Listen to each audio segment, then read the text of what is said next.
Hello guys, this is Shriom सिद्धांत और आज हम डिस्कस करेंगे नर्स्ट इक्वेशन, जो कि काफ़ी इंपॉर्टेंट टॉपिक है बच्चों। गैलोनिक सेल का जो सबसे इंपॉर्टेंट टॉपिक है बच्चों, वो नर्स्ट इक्वेशन ही है। और नर्स्ट इक्वेशन को पढ़ने के लिए ही जितनी बातें मैंने पीछे सिखाई, उसका मकसद था कि आप नर्स्ट इक्वेशन का इस्तेमाल आप अच्छे से करना सीखें। तो आज वो दिन है जिसमें हम लोग नर्स्ट इक्वेशन की पढ़ाई करने वाले हैं, नर्स्ट इक्वेशन को समझने वाले हैं। तो आखिर नर्स्ट इक्वेशन क्यों इंपॉर्टेंट है? एक क्वेश्चन सबसे पहले यही उठता है कि why Nernst equation is very very important. तो सबसे पहली बात तुम देखे होगे बच्चों, पीछे तक लास्ट क्लास तक, यानी कि स्टैंडर्ड हाइड्रोजन इलेक्ट्रोड तक में हम लोगों ने क्या सीखा? हम लोग इलेक्ट्रोड पोटेंशियल निकालना सीखे, लेकिन किसका सीखे? किसी सिंगल इलेक्ट्रोड का निकालना सीखे, वो भी स्टैंडर्ड कंडीशन पे निकालना सीखे। यानी किसी भी हाफ सेल का स्टैंडर्ड इलेक्ट्रोड पोटेंशियल निकालना हो, तब तो स्टैंडर्ड हाइड्रोजन इलेक्ट्रोड आपका सपोर्ट करेगा, आपकी मदद करेगा, एक्सपेरिमेंटली वो आपको मदद कर देगा। लेकिन अगर आपको किसी भी कंडीशन पे, फॉर एनी कंडीशन, ऐसा नहीं कि स्टैंडर्ड कंडीशन, किसी भी कंडीशन पे अगर आपको इलेक्ट्रोड पोटेंशियल निकालना हो, चाहे वो हाफ सेल का निकालना हो यानी कि सिंगल इलेक्ट्रोड का निकालना हो, या फिर कंप्लीट सेल का निकालना हो, तो उसके लिए आपको नर्स्ट इक्वेशन का ही सपोर्ट लेना पड़ता है। तो सबसे पहली बात, इसका क्या मकसद है नर्स्ट इक्वेशन को पढ़ने का, क्यों पढ़ते हैं हम लोग इसको? It is used to determine the, क्या क्या है मैंने, इलेक्ट्रोड पोटेंशियल। इलेक्ट्रोड पोटेंशियल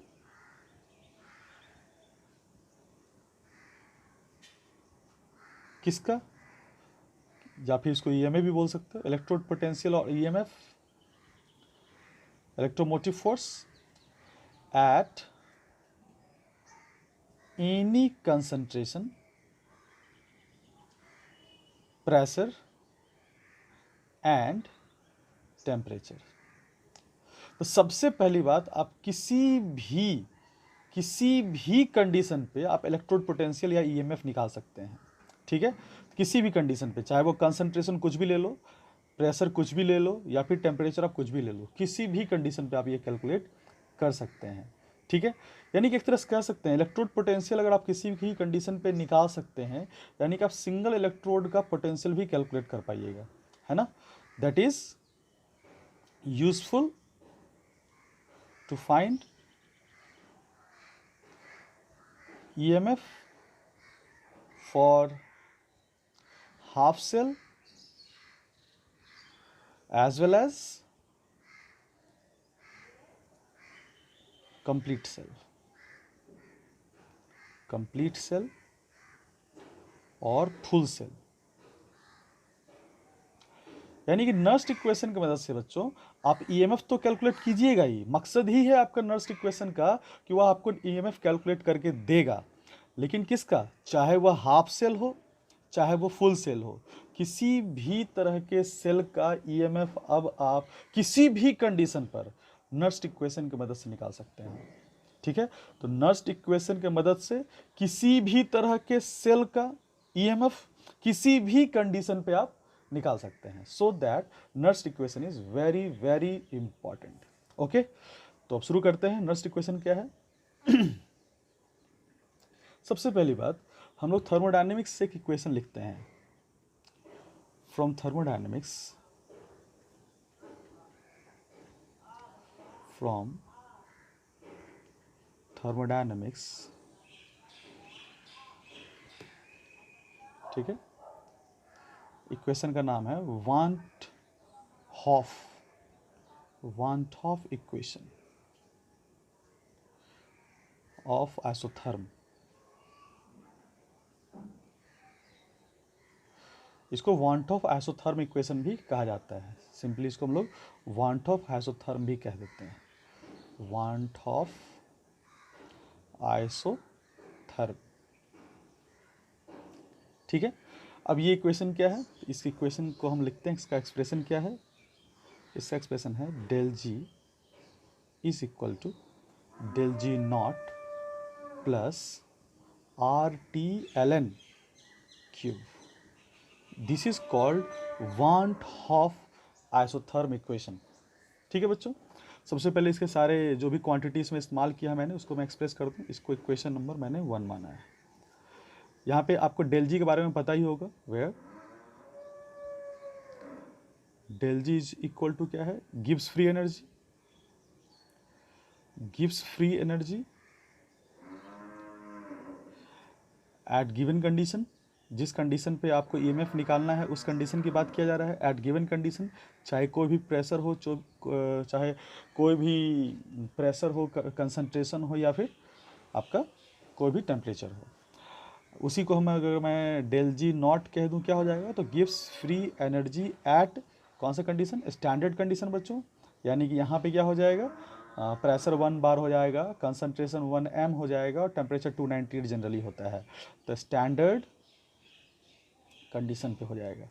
उसके बाद क्या है बच्चों, आर हो गया, तो मोलर गैस कांस्टेंट आपको पता है, यहाँ हो जाएगा आर हो जाएगा मोलर गैस कांस्टेंट, जिसकी एसआई वैल्यू आपको लेनी होती है। तो मोलर गैस कांस्टेंट के बारे में हम लोग काफ़ी बार बात कर चुके हैं, और इसकी वैल्यू आपको लेनी है एसआई यूनिट यानी कि जूल में लेनी है, 8.314 जूल पर मोल पर केल्विन।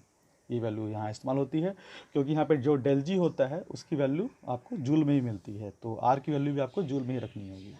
ठीक है, टेम्परेचर क्या हो जानी है, T is equal to temperature, और टेम्परेचर जो होना चाहिए वो केल्विन होना चाहिए। ठीक है, इट इज़ द स्टैंडर्ड। अब Q क्या है, Q है reaction quotient, reaction quotient. Reaction quotient तुम लोग पढ़े बच्चों कहाँ पे, केमिकल इक्विलिब्रियम में। केमिकल इक्विलिब्रियम आयनिक इक्विलिब्रियम में हम लोग रिएक्शन कॉसेंट निकालते थे, क्यों निकालते थे, ठीक है, तो उसको हम लोग देख लेंगे। और इस Q को हम लोग 3 तरह से लिख सकते हैं। इसको QC कह सकते हो, QP कह सकते हो, या QPC कह सकते हो। QC कब कहेंगे, जब सॉल्यूशन के कंसंट्रेशन की बात होगी, यानी कि सॉल्यूशन के बारे में बात हो रहा होगा, तो वहाँ पे कंसंट्रेशन का टर्म में आएगा, दैट इज कंसंट्रेशन, क्योंकि सॉल्यूशन का कंसंट्रेशन ही निकाला जाता है। QP की बात कब आएगी, जब गैस होगा, गैसेस, यानी कि वहाँ पे क्या आने वाला है, वहाँ पे प्रेशर आने वाला है, पार्शियल प्रेशर यहाँ पे आने वाला है, प्रेशर यहाँ पे कंसंट्रेशन, यहाँ प्रेशर। QPC कब आएगा, when both involve solution as well as gases। तो अगर किसी रिएक्शन में सॉल्यूशन हो as well as gases, तो सॉल्यूशन के साथ साथ गैस भी हो, देन दैट इज यहाँ पे क्या हो जाएगा, कंसंट्रेशन भी होगा, यानी कि जो सॉल्यूशन होगा उसके कंसंट्रेशन को लिखना है, कंसंट्रेशन एंड प्रेशर, जो गैस होगा उसका पार्शियल प्रेशर लेना है। ठीक है, ये सारी चीज़ें हैं। तो रिएक्शन कॉसेंट लिखना क्या होता है, कैसे लिखा जाता है, इसको केमिकल इक्विलिब्रियम में आपको पढ़ाया गया है। और अगर नहीं जानते आप रिएक्शन कॉसेंट निकालना, तो आगे मैं एग्जांपल दिखाऊंगा रिएक्शन कॉसेंट कैसे निकाला जाता है। ठीक है, तो अभी तत्काल तो हम लोगों को पता चल चुका है वांट ऑफ आइसोथर्म इक्वेशन क्या है, तो del G equals to del G not plus R T L N Q. L N का मतलब तुम लोग जानते हो बच्चों, एल एन एक्स अगर कहीं है तो एल एन एक्स का मतलब होता है log base E of x, log base E of x. अगर इसको आप लॉग बेस 10 ऑफ एक्स में बदलना होता है तो लिख सकते हैं हम लोग क्या, 2.303 लॉग बेस 10 ऑफ एक्स। इसी को हम लोग 2.303 लॉग एक्स भी सिंपली कह देते हैं। तो L N X is equal to होता है 2.303 लॉग एक्स। इस चीज़ को याद रखिएगा, ये भी इंपॉर्टेंट है। ठीक है, बहुत बच्चों को ये बात पता भी होगी। तो शुरू करें आगे। तो ये अपना पहला इक्वेशन हो गया, डेल जी इसको del G not plus R T L N Q. अब सेकंड एक्सप्रेशन जो है वो भी आपको याद रखना है, जिसको मैं पहले ही बता चुका था। Now del G not is equals to minus N F E not and del G is equals to, इसकी बारे में बात किया था मैंने, कब बात किया था, जब तुम लोग को ई नॉट नेट यानी टोटल ईएमएफ निकालना तुम लोग सिखाया था एट स्टैंडर्ड कंडीशन पे। तो del G not is equals to N F E, यानी किसी भी केमिकल रिएक्शन का अगर आपको इलेक्ट्रोड पोटेंशियल निकालना होता था या फिर ईएमएफ निकालना होता तो आप इसका इस्तेमाल करते थे, याद कीजिएगा। ठीक है, क्योंकि यह क्या था, एक इंटेंसिव प्रॉपर्टी था, और यह क्या था, इसको एनर्जी का फॉर्म था। तो एनर्जी के फॉर्म को हम लोग एडिशन में इन्वॉल्व करा सकते हैं, जबकि इलेक्ट्रोड पोटेंशियल का इन्वॉल्वमेंट एडिशन में नहीं होता है, ये नॉन एडिटिव होता था। तो इसको हम लोगों ने इसमें कन्वर्ट करने के लिए डेल जी को मैंने एक्सप्रेशन दिया था। ठीक है, तो ये बातें डिस्कस हो चुकी है। Del G not equals to minus N F E naught.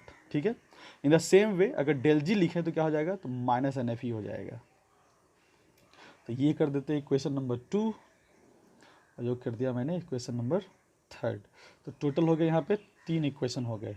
One हो गया तुम्हारा वन टॉप आइसोथर्म, सेकंड हो गया तुम्हारा del G not equals to minus N F E not, और थर्ड हो गया तुम्हारा del G equals to minus N F E. E not और ई में तुम लोगों को फ़र्क समझ में आ ही रहा होगा। एन तो तुम लोगों को पता होगा, नंबर ऑफ मोल लॉस और गेन, है ना। और अगर किसी रिएक्शन की बात करें तो टोटल लॉस गेन उसकी बात हो रही है। और ई नॉट क्या हो जाएगा, स्टैंडर्ड ईएमएफ, स्टैंडर्ड ईएमएफ। ठीक है, और ई क्या हो जाएगा, ईएमएफ एट गिवन कंडीशन,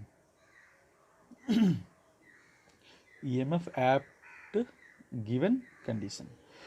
और एन तो पता है, F is the Faraday's constant. F क्या है, फैराडेज कांस्टेंट, फैराडेज कांस्टेंट जिसकी वैल्यू तुम लोग को मैंने पढ़ाई थी बच्चों, 96500 लेना है कूलम पर मोल, ये होती है। तो 96500 coulomb per mole of the electron, एक मोल इलेक्ट्रॉन के ऊपर इतना कूलम चार्ज होता है। ठीक है, और एन तो तुमको पता है, number of mole of electron loss या फिर गेन। ठीक है, अगर हाफ सेल हुआ तो लॉस या गेन, और अगर तुम्हारा कंप्लीट सेल हुआ तो टोटल लॉस गेन कितना हुआ है। ठीक है, इसके बारे में बात हो चुकी है, और आगे भी इसके बारे में बात करूँगा। ठीक है, तो ये 3 इक्वेशन हो गया। एक तो हो गया del G equals to del G not plus R T L N Q, दूसरा हो गया del G not equals to minus N F E not, तीसरा हो गया del G equals to minus N F E. अब इस 3 equation की मदद से हम लोग काम कर रहे हैं। तो इस 3 इक्वेशन की मदद से हम लोग काम को आगे बढ़ाते हैं बच्चों। फ्रॉम 1, 2 एंड 3 क्या कह सकते हैं, देखो। तो हम लोग को पता था del G equals to del G not plus R T L N cube, तो हम लोग लिख सकते हैं। तो डेल जी के जगह पे क्या लिख सकते हैं बच्चों, minus N F E. Del G naught की जगह पे minus N F E not अब plus R T L N cube. ठीक है, अब हमें ई को रखना है, माइनस एन एफ को इधर भेज देना है। तो ई क्या हो जाएगा यहाँ पे, तो माइनस एन एफ को यहाँ पे डिवाइड करना होगा। तो minus N F E not divided by minus N F plus R T by minus N F L N cube. ठीक है, अब इसको कैसे कह सकते हैं, E is equal to, minus cut जानी है, एन एफ कट जानी है, तो बच जानी है यहाँ पे ई नॉट, और यहाँ plus minus minus R T by N F L N cube. ये जो एक्सप्रेशन आया बच्चों, this is called Nernst equation. यही क्या है अपना, नर्स्ड इक्वेशन। ठीक है, ये है नर्स्ड इक्वेशन। तो इस एल एन को अगर तुम हटाना चाहो, लॉग के टर्म में लिखना चाहो तो कैसे लिख सकते हो, और E is equal to E not minus, तो मैंने कहा था L N X is equal to 2.303 log X होता है। तो L N Q is to क्या हो जाएगा, 2.303 लॉग क्यू हो जाएगा, है ना। तो इसलिए लिख दें 2.303 R T by N F log Q. Log के टर्म में मैंने इसको एक्सप्रेस कर दिया है। This is also Nernst equation, ये लॉग बेस 10 के फॉर्म में है। This is also Nernst equation, ये एल एन के फॉर्म में है, या फिर इसको लॉग बेस ई के फॉर्म में कह सकते हैं। ठीक है, अब चलिए, जनरली जो क्वेश्चन होता है, जनरली क्या 100% चांसेस है, खास करके बोर्ड एग्जाम में और जेई मेन के पेपर में, कि जो टेम्परेचर गिवन हो, इवन इन जेई एडवांस में 99% चांस है बच्चों कि जिस टेम्परेचर पे आपको क्वेश्चन दिया जाएगा वह 298 केल्विन ही होगा। इस बात को याद रखिएगा। यानी कि नर्स्ड इक्वेशन जो आपसे पूछा जाता है उसमें एक बात फिक्स कर दिया गया है, दैट इज 298 केल्विन। यानी कि टेम्परेचर को 298 ही हर क्वेश्चन में दिया जाता है। तो क्यों ना हम 298 को रखकर, आर भी एक कांस्टेंट हो जाएगा, तो टी को मैं 298 रख लूँ और एफ भी एक कांस्टेंट है, इन सब के मान को मैं रख करके एक जनरल इसका मान निकाल लूँ एट 298 केल्विन। तो हम लोग लिखते हैं नाउ एट 298 केल्विन और 25 डिग्री सेल्सियस। अब मैं ये क्यों कह रहा हूँ, क्योंकि जितने भी क्वेश्चन आपको आएंगे बच्चों, जितने भी, चाहे वो जेईई मेन का पेपर हो, चाहे वो आपका बोर्ड का पेपर हो, अबाउट 99.9% चांस है कि इसमें एडवांस के पेपर में कि जो क्वेश्चंस होंगे उसमें जो टेम्परेचर गिवन होगा वह 298 केल्विन ही होगा, 25 डिग्री सेल्सियस ही होना है। ठीक है, तो क्या हो जाएगा, तो एट 298 केल्विन 25 डिग्री सेल्सियस, तो हम लोग क्या लिख सकते हैं, E is equal to E not minus 2.303, R के जगह पे क्या लिख दूंगा, एसआई यूनिट 8.314, क्योंकि जो आंसर इसका ई नॉट का आंसर वोल्ट में आएगा, वोल्ट इज एसआई यूनिट, तो 2.303, आर की वैल्यू 8.314 और टेम्परेचर का मान हम लोगों ने 298 रखना है, डिवाइडेड बाय एन का मान तो रिएक्शन पे डिपेंड करेगा, so n is not constant, is not generalized. F क्या है, फैराडेज कांस्टेंट, जिसका मान मैं 96500 रख रहा हूँ। ठीक है, इसका एग्जैक्ट मान क्या होता है, 96485.33 के आसपास होता है, और लॉग क्यू। ठीक है, अब इसको अगर मैं सॉल्व कर लेता हूँ तो एग्जाम में अपना टाइम बच जाएगा। तो इसको मैं लिख देता हूँ, E is equal to E not minus, तो इसको मल्टीप्लाई करें, इसको जब मल्टीप्लाई करेंगे बच्चों तो आ जाएगा 0.0591 बाय एन लॉग क्यूब। ये रहा अपना एक्सप्रेशन। तो this is Nernst equation, this is Nernst equation at 298 kelvin, 298 kelvin पर का ये नर्स्ट इक्वेशन है, and this is the most important expression ever. अभी तक जितना भी इलेक्ट्रोकेमिस्ट्री हम लोगों ने जो भी चीज पढ़ा, वो सारे चीज़ों में से सबसे इंपॉर्टेंट एक्सप्रेशन रहा वो आज का एक्सप्रेशन है, that is v to the power infinite, इसलिए मैंने लिख दिया है that is E equals to E not minus 0.0591 by N log Q. 1 को तुम नेग्लेक्ट करके भी कैलकुलेशन कर सकते हो, बट 1 शुड बी कैरी। ठीक है, तो ये रहा अपना एक्सप्रेशन, लेकिन ये नर्स्ट इक्वेशन है कब, 298 केल्विन पर है। ठीक है, अब चलो, अब नर्स्ट इक्वेशन के इस्तेमाल को हम लोग देखते हैं कि किस तरह से हम लोग नर्स्ट इक्वेशन का इस्तेमाल कर सकते हैं। तो देखते हैं एग्जाम्पल्स, चलिए examples on Nernst equation, Nernst equation at 298 kelvin. ठीक है, देखा जाए तो सबसे पहला एग्जाम्पल्स मैं ले रहा हूं Nernst equation for oxidation half cell, oxidation half cell,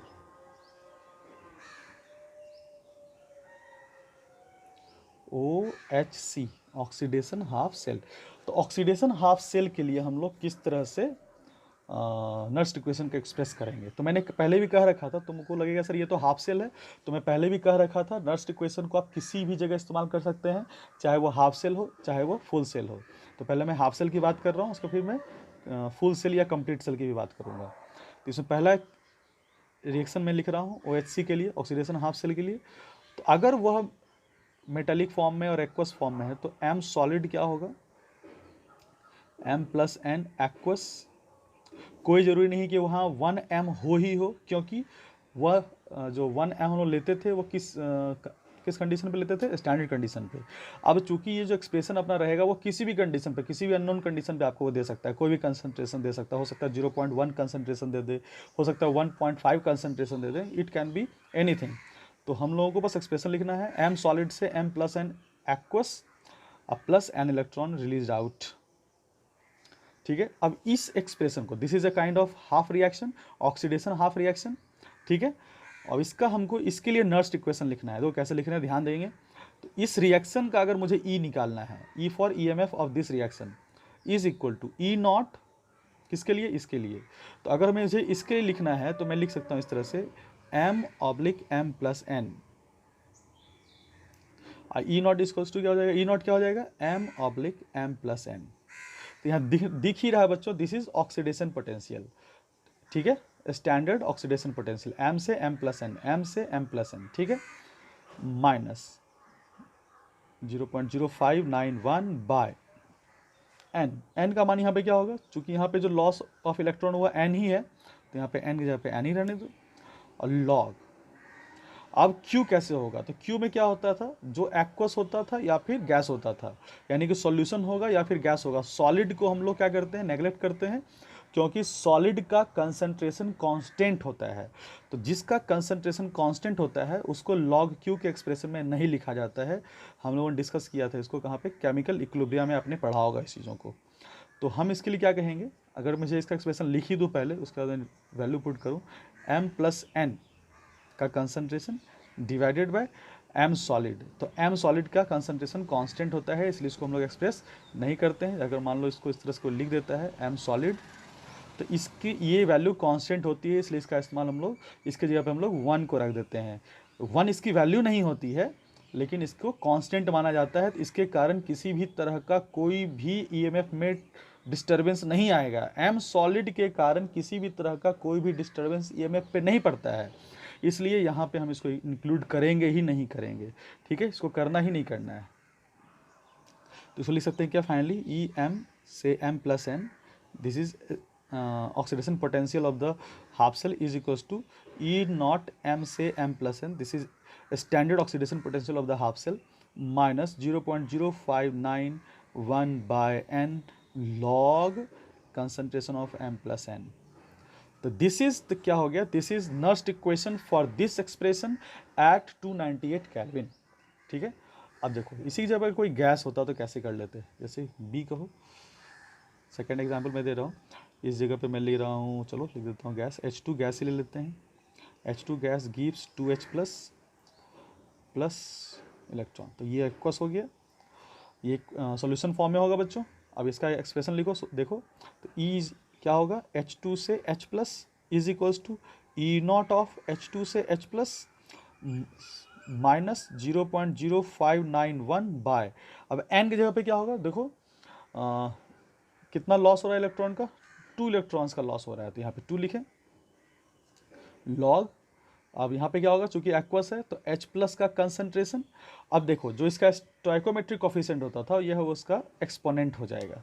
ठीक है, तुम लोग को क्यों लिखने का तरीका पता होगा, इक्विलिब्रियम पढ़ाया जाता है, जो इसका कोफिशिएंट होता है वही Q में उसके कंसंट्रेशन का एक्सपोनेंट बन जाता है। ठीक है, divided by partial pressure of, क्योंकि ये गैस है तो इसका पार्शियल प्रेशर ऑफ H2। ठीक है, दिस इज, तो ये हो गया तुम्हारा एक काइंड ऑफ QPC, ये हो गया तुम्हारा एक काइंड ऑफ QC, ये हो गया QPC, है ना। मैंने कहा था अगर सिर्फ कंसंट्रेशन निकालना हो, यानी कि सिर्फ सॉल्यूशन की बात हो, तो QC निकाला जाता है, और अगर गैस भी हो और सॉल्यूशन भी हो तो QPC का फॉर्म आया है। यहाँ पर QPC का मतलब प्रेशर भी आ रहा है और कंसंट्रेशन भी आ रहा है। ठीक है, तो this is the Nernst equation for the gases expression. ठीक है, चलिए अब देखते हैं नर्स्ट इक्वेशन हो गया ये ऑक्सीडेशन हाफ सेल के लिए। अब देख लेते हैं Nernst equation for reduction half cell के लिए। सेकंड नर्स्ट इक्वेशन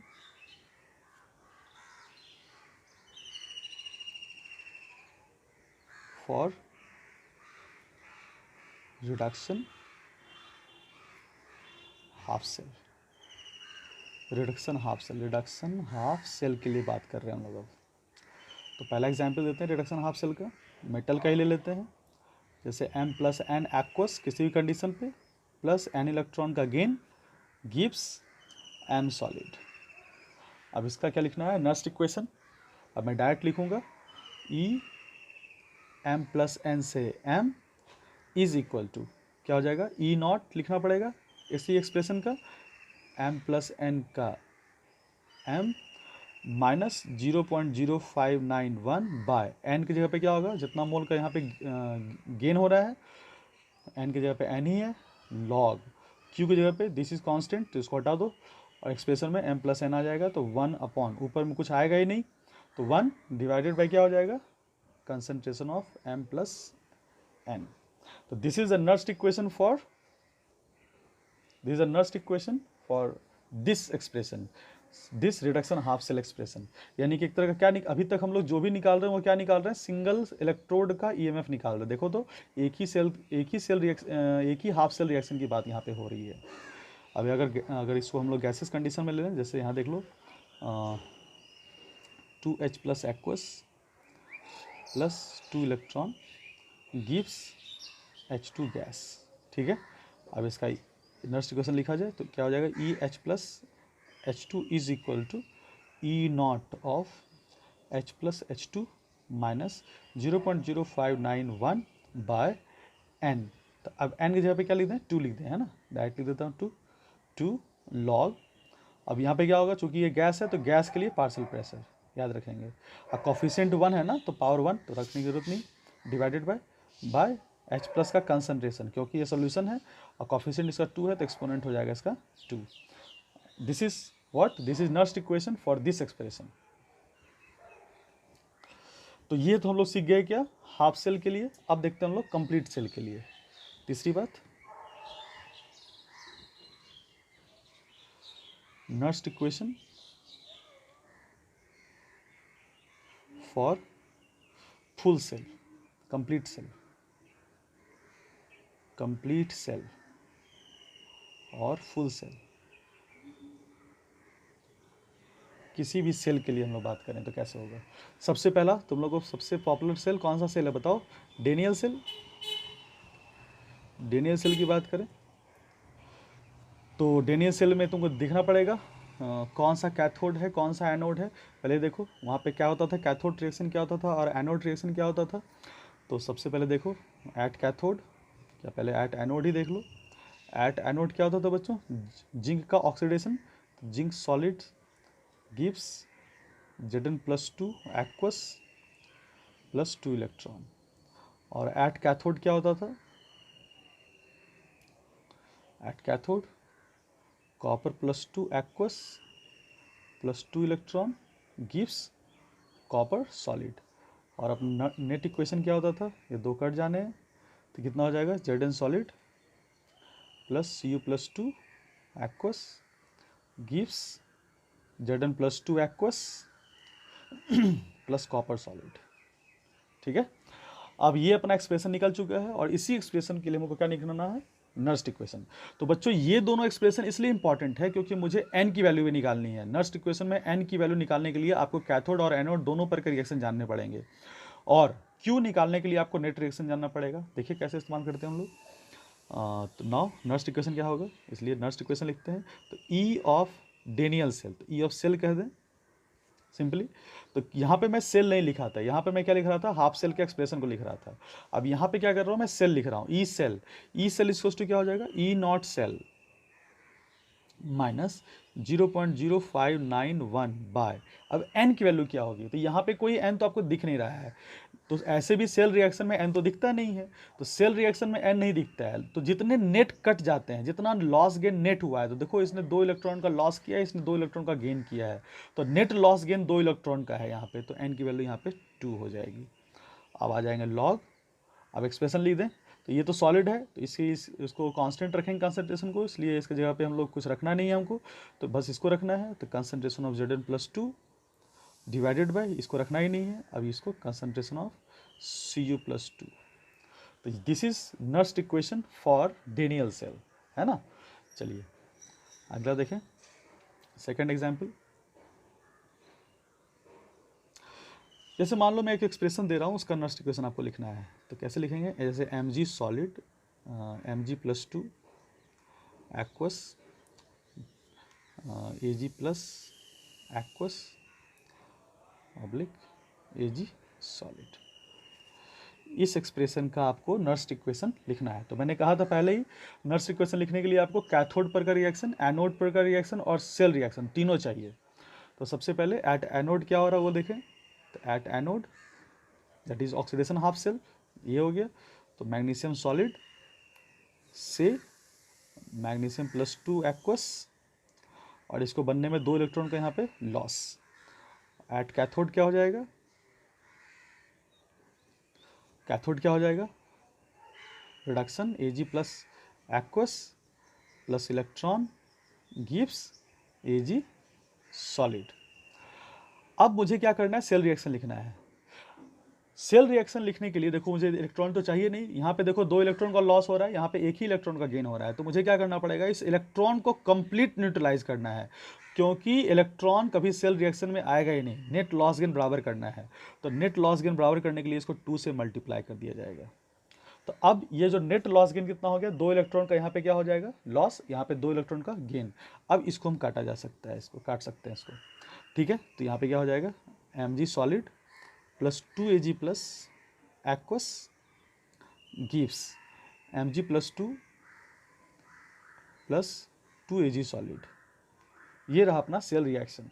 अब मुझे क्या लिखना है, नर्स्ट इक्वेशन। तो नर्स्ट इक्वेशन के लिए लिखते हैं ई सेल, क्योंकि ये कंप्लीट सेल की बात हो रही है, तो E cell is equal to E not cell. E not cell तो तुमको निकालना आ ही गया है ना बच्चों, तुम लोग को ई नॉट सेल निकालने के लिए तुम लोगों को पहले एक डेडिकेटेड क्लास कर रखा है मैंने ई नॉट सेल को कैलकुलेट करने का।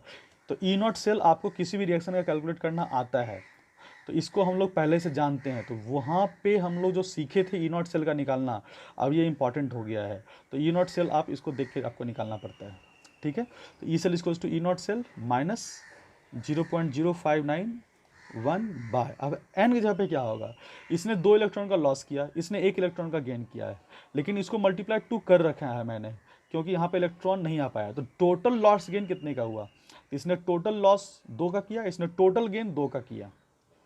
इस एक्सप्रेशन में टोटल लॉस 2 इलेक्ट्रॉन का हुआ, 2 मोल इलेक्ट्रॉन का हुआ, और इस एक्सप्रेशन में टोटल 2 मोल इलेक्ट्रॉन का गेन हुआ, क्योंकि मैंने मल्टीप्लाई यहाँ पे 2 से कर रखा है। तो इसकी यहाँ पे वैल्यू हो जाएगी n की वैल्यू 2 लॉग। अब यहाँ पे क्या हो जाएगा, Mg प्लस 2 का कंसनट्रेशन यहाँ पे, क्योंकि ये एक्वस फॉर्म में है, सॉलिड, ये तो सॉलिड लेना नहीं क्योंकि ये कांस्टेंट हो जाएगा, डिवाइडेड बाय Ag प्लस का कंसनट्रेशन, ऐसा कॉफिशिएंट चूँकि 2 है, पावर 2। तो this is the Nernst equation for this expression. E not cell निकालना आपको आता है बच्चों, E not cell equals to E naught 1 plus E naught 2, इस तरह से निकालते थे। तो इसका ई नॉट प्लस इसका ई नॉट कर देंगे, तो सेल का ई नॉट तो निकालना काफ़ी आसान होता है। सेल का ई नॉट कैसे निकालते थे, इसका जो ई नॉट होगा और इसका जो ई नॉट होगा, इस दोनों को जोड़ दीजिए, वही हो जाएगा इसका ई नॉट, सेल का ई नॉट। क्योंकि जब सेल में कोई भी इलेक्ट्रॉन ना हो तो डायरेक्ट हम लोग दोनों के ई नॉट को जोड़ सकते हैं, ठीक है। या फिर वहाँ पे एक एक्सप्रेशन तुम लोग और पढ़ाया था, E naught cathode minus E naught anode, लेकिन यहाँ पे वहाँ पे जब ये एक्सप्रेशन लगाएंगे, जब E naught cathode minus E naught anode, तो वहाँ पे दोनों ई नॉट जो होना चाहिए वो रिडक्शन पोटेंशियल होना चाहिए, ठीक है। और अगर दोनों, अगर सिंपली ई नॉट दोनों का सिंपली इसी इक्वेशन के लिए दे दिया है ना, तो सिंपली जोड़ दो, क्योंकि ये उसके ऑक्सीडेशन के लिए होगा या उसके रिडक्शन के लिए होगा, ठीक है। तो दोनों तरीका हम लोगों ने आपको सिखा रखा है। तो ये हो गया आपका सेकेंड एग्जाम्पल्स। तीसरा देख लेते हैं, चलो तीसरा देखते हैं। ए solid gives A plus 3 aqueous salt bridge, B plus 2 aqueous B solid. इस एक्सप्रेशन का आपको क्या निकालना, नर्स्ट एक्सप्रेशन। तो सबसे पहले मैंने क्या कहा, सबसे पहले आपको एनोड और कैथोड पर का रिएक्शन लिखना पड़ेगा। तो एट एनोड, तो एनोड पे oxidation half reaction, this could be, तो ए सॉलिड से A प्लस 3 इलेक्ट्रॉन, और एट कैथोड क्या हो जाएगा, at cathode B plus 2 aqueous, इसको भी एक्वस कर दो भाई, plus 2 electron gives B solid. Complete cell लिखें। अब जैसे कंप्लीट सेल लिखेंगे तो पहले तुरंत दिमाग जाना चाहिए कहाँ पे बच्चों, इलेक्ट्रॉन्स पे। तो यहाँ पे 3 इलेक्ट्रॉन का लॉस हो रहा है, यहाँ पे 2 इलेक्ट्रॉन का गेन हो रहा है, तो यहाँ पे ये बराबर नहीं है, तो हमने इस दोनों को बराबर करना है। क्या करना पड़ेगा, इसको मल्टीप्लाई बाय 2 कर दो और इसको मल्टीप्लाई बाय 3 कर दें। तुम लोग पढ़े होगे 10th में लीनियर इक्वेशन ऑफ 2 वेरिएबल्स में हम लोग इस तरह से करते थे। तो ये चीज़ें हो गई। अब यहाँ पे जो टोटल लॉस गेन हो गया, यहाँ पे टोटल लॉस 6 इलेक्ट्रॉन का हो गया, टोटल गेन 6 का हो गया। अब दोनों कट गया, तो यहाँ पे n की वैल्यू 6 निकल गई, जो मोस्ट इंपॉर्टेंट था। तो यहाँ पे क्या लिख सकते हैं हम लोग, 2A solid plus 3B plus 2 aqueous gives 2A plus 3 aqueous plus 3B solid. ये रहा अपना एक्सप्रेशन, ठीक है। अब नेक्स्ट इक्वेशन लिख दें। तो चूँकि ये सेल का है, तो E cell is equals to E not cell minus 0.0591 by, अब n की वैल्यू क्या होगी, ना 3 होगी ना 2 होगी, किसको आपने काटा है, 6 को काटा है। ये जो कैंसिल आउट हुआ है 6 का लॉस 6 का गेन, क्योंकि यहाँ पे 2 से मल्टीप्लाई है, यहाँ पे 3 से मल्टीप्लाइड है, तो दिस कुड बी 6, याद रखेंगे। लॉग, अब क्यू की जगह पे ये तो सॉलिड है, कांस्टेंट हो जाएगा, हटाओ इसको, a+3 का स्क्वायर डिवाइडेड बाय, ये तो सॉलिड है, इसको हटाइए, से बचा आपका b+2 और कोफिशिएंट 3 है तो इसका एक्सपोनेंट 3 हो जाएगा। This is Nernst equation for this given equation. यहाँ तो मैंने क्या सिखाना चाहा तुमको, n की वैल्यू, तो n की वैल्यू आपको समझ में आ रहा होगा कैसे n की वैल्यू लिया जाता है, ठीक है। d निकाल लें, d एक और एग्जाम्पल देखिए, Z solid 2H plus aqueous से Zn+2 aqueous plus H2 gas. इस एक्सप्रेशन का वो क्या निकालना है आपको, नर्स्ट इक्वेशन लिखना है इसका, ठीक है। तो एक बात ध्यान रखिए बच्चों, नर्स्ट इक्वेशन भी निकालना एक इम्पॉर्टेंट पार्ट है, क्योंकि नर्स्ट इक्वेशन लोग गलत निकाल लेते हैं, n की वैल्यू गलत लिख देते हैं, q की वैल्यू गलत लिख देते हैं, तो पूरा गेम खराब हो जाता है। E0 की वैल्यू गलत निकाल लेंगे, तो तीन ही जगह यहाँ पे जर्क है, एक तो यहाँ पे E0 निकालना, एक n निकालना और एक q निकालना, ये तीन चीज़ें हैं। तो E0 निकालने के लिए कंप्लीट डेडिकेटेड क्लास में कर रखा हूँ। n निकालना तुम लोग को मैं एग्जाम्पल दिखा रहा हूँ, डिफरेंट एग्जाम्पल, n को वैल्यू किस तरह से निकाला जाता है और q किस तरह से निकाला जाता है, सब दिखा रहा हूँ मैं तुमको, ठीक है। तो बेसिकली जो आज डिस्कस कर रहा हूँ n और q के ऊपर बात कर रहा हूँ, इसलिए ध्यान से देखो, क्योंकि नर्स्ट इक्वेशन अगर गड़बड़ हो गया तो पूरा गैलोनिक सेल खत्म, नर्स्ट इक्वेशन पर ही गैलोनिक सेल खड़ा है तुम्हारा, ठीक है। चलो इसको लिखते हैं पहले, एट एनोड, एट एनोड क्या हो जाएगा, देखो जिंक सॉलिड है तो जिंक सॉलिड से Zn+2 एक्वस प्लस 2 इलेक्ट्रॉन, और एट कैथोड क्या हो जाएगा, at cathode this is 2H plus aqueous plus 2 electron gives H2 gas. अब यहाँ पे सबसे पहले सेल रिएक्शन लिखने के पहले इलेक्ट्रॉन को देखा जाए, यहाँ पे 2 इलेक्ट्रॉन का लॉस, यहाँ पे 2 इलेक्ट्रॉन का gain, that will be cancelled out, ठीक है। तो यहाँ पे किसी तरह का कोई मल्टीप्लिकेशन जरूरत नहीं पड़ी, तो लिख देंगे Zn solid plus 2H plus aqueous gives Zn+2 aqueous plus H2 gas. अब यहाँ पे क्या लिख सकते हैं बच्चों, अपना नर्स्ट इक्वेशन लिखा जाए, तो नर्स्ट इक्वेशन क्या हो जाएगा, ई सेल, क्योंकि सेल का लिख रहे हैं, E cell equals to E not cell, E not cell निकालना आपको आता है -0.0591 बाय n की वैल्यू क्या होगी, 2 इलेक्ट्रॉन का लॉस गेन हुआ है तो 2 लॉग। अब यहाँ पे कैसे लिखेंगे, देखो यहाँ पे Zn+2 एक्वस है तो कैसे लिखेंगे, Zn+2 का कंसनट्रेशन, और कोफिशिएंट 1 है तो 1 को लिख दिए, 1 लिखने की जरूरत नहीं पड़ती है, मल्टीप्लाई, यहाँ पे क्या होगा, मल्टीप्लिकेशन होता है, और क्या होगा इसका पार्शियल प्रेशर pH2, कोफिशिएंट इसका फिर से 1 है तो पावर 1 ही जाएगा, डिवाइडेड बाय, ये तो सॉलिड है इसको लेना नहीं है, ये रहा आपका एक्वस, तो इसका कंसनट्रेशन, तो कंसनट्रेशन अगर कोफिशिएंट 2 है तो इसका स्क्वायर, तो ये हो गया Zn+2 into partial pressure of H2 by H plus का स्क्वायर। तो this is a kind of QPC है ना। तो इस तरह से ये हो गया आपका नर्स्ट इक्वेशन इस एक्सप्रेशन के लिए, ठीक है। E0 सेल के बारे में थोड़ा सा रिवीजन करा दो तुम लोगों को, E0 सेल किस तरह से निकालते हैं, ऐसे इसके बारे में क्लास में कर रखा हूँ, जो नहीं किया उसको जाकर देख लें। E0 सेल इक्वल्स टू होता है क्या, आप जो सबसे जो मोस्ट इम्पॉर्टेंट है यहाँ पे जो आप लोग को दिया जाता है वो है E0 cathode minus E0 anode. ये कब इस्तेमाल करोगे, ये एक्सप्रेशन कब इस्तेमाल किया जाता है, जब क्या हो, दोनों E0 जो हो वो रिडक्शन पोटेंशियल हो, both E0 are standard reduction potential, ये इंपॉर्टेंट है।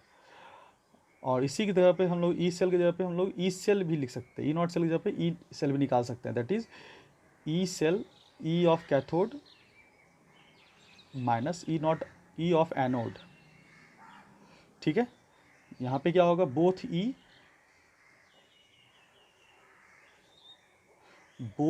ई आर रिडक्शन पोटेंशियल। तो ये मैं क्यों बता रहा हूँ मैं, जिस तरह से E0 सेल का expression E0 cathode minus E0 anode होता है, उसी तरह से हम लोग ई कैथोड माइनस ई एनोड भी निकाल सकते हैं। क्योंकि हम लोग को पता है कि हम लोग किसी भी कैथोड यानी कि हाफ सेल का ई निकाल सकते हैं। अभी हम लोग जस्ट देखा नर्स्ट इक्वेशन से। तो जिस तरह से बच्चों हम लोग E naught cathode E naught anode के टर्म में हम लोग लिख सकते हैं, उसी तरह से हम लोग E naught one E naught two के टर्म में भी लिख सकते हैं। तो E naught one E naught two के टर्म में अगर हम लिखें तो देखो E not cell equals to E naught one plus E naught two हो जाएगा। और यहाँ पे जो दोनों ई नॉट होंगे वो दोनों ई नॉट क्या हैं, स्टैंडर्ड ऑक्सीडेशन पोटेंशियल हैं, और एक क्या है तुम्हारा स्टैंडर्ड रिडक्शन पोटेंशियल। क्या है यहाँ पे दोनों ई क्या है देखा जाए बच्चों, यहाँ पे एक है ऑक्सीडेशन पोटेंशियल और एक है रिडक्शन पोटेंशियल। तो इसका इस्तेमाल हम लोग कब करते हैं, तो अगर एक ऑक्सीडेशन पोटेंशियल है यानी कि जो OHC है ऑक्सीडेशन हाफ सेल, उसका स्टैंडर्ड ऑक्सीडेशन पोटेंशियल ले लो, और जो RHC है उसका स्टैंडर्ड रिडक्शन पोटेंशियल ले लो, तो उसको हम लोग डायरेक्ट ऐड करके ई नॉट सेल निकाल सकते हैं। यानी कि ऑक्सीडेशन हाफ सेल का standard oxidation potential, reduction half cell का स्टैंडर्ड रिडक्शन पोटेंशियल को हम लोग डायरेक्ट जोड़ सकते हैं ई सेल को निकालने के लिए, ई नॉट सेल को निकालने के लिए। उसी तरह से oxidation potential oxidation half cell का, reduction potential reduction half cell का डायरेक्ट हम लोग जोड़ सकते हैं ई सेल निकालने के लिए। और ये भी हम लोगों को सीख गए हैं, हम लोग सीखा है हम लोगों ने किसी भी ऑक्सीडेशन हाफ सेल या किसी भी रिडक्शन हाफ सेल का किस तरह से नर्स्ट इक्वेशन लिखा जाता है। यानी कि किसी भी हाफ सेल के लिए हम लोगों को पता है कि किस तरह से हम लोग कैलकुलेट कर सकते हैं ईएमएफ। तो वो ईएमएफ हम लोग अलग अलग निकाल के भी सिंपली जोड़ कर ई सेल निकाल सकते हैं। तो ई सेल निकालने का दो तरीका हो गया। एक तो आप नर्स्ट इक्वेशन की मदद से निकाल लो तो डायरेक्ट बन जा रहा है उसमें, और या फिर अलग अलग दोनों हाफ सेल का अलग अलग ई निकाल लीजिए, यानी कि ई वन और ई टू निकाल लीजिए अलग अलग, दोनों को फिर जोड़ दीजिए। बट बेटर इज या best option is the Nernst equation. Nernst equation की मदद से आप काम करें। ये कब करना है, जब आपको डायरेक्ट ये दे दिया हो गया भाई देखो भाई एनोड के फॉर्म में आपको ये दिया गया है और कैथोड के फॉर्म में ये दिया गया है, और जो एनोड के फॉर्म में दिया गया है उसका ऑक्सीडेशन पोटेंशियल इतना है, और जो कैथोड के फॉर्म में दिया गया है उसका रिडक्शन पोटेंशियल इतना है। तो उस केस में डायरेक्ट वहां पे जोड़ देना, ठीक है। चलो अब यहाँ पे थोड़ा ग्राफ स्टडी कर लेते हैं हम लोग। ग्राफ, तो ग्राफ जो हम लोग को जो बेसिकली पढ़ना है वो ई वर्सेस लॉग क्यू का ग्राफ देख लेते हैं, ठीक है। ध्यान देंगे तो हमें पता है according to Nernst equation E is equals to क्या होता है, E not minus 0.0591 by N log Q at 298 kelvin. This is Nernst equation. ये 298 केल्विन पे बात हो रही है। तो यहाँ पे हमें ई वर्सेज लॉग क्यू निकालना है, तो ई तो ठीक है अपने को इधर ले आते हैं इसको। तो E is equals to minus 0.0591 by N log Q plus E not. अब यहाँ पे इसको लिख सकते हैं क्या इसको, that is Y is equal to M, ये हो गया आपका एक्स, ये हो गया आपका अब प्लस सी। तो ये अपना एक लीनियर एक्सप्रेशन आ जाएगा। यहाँ पे लीनियर एक्सप्रेशन का हम लोग देखते हैं कैसा होगा।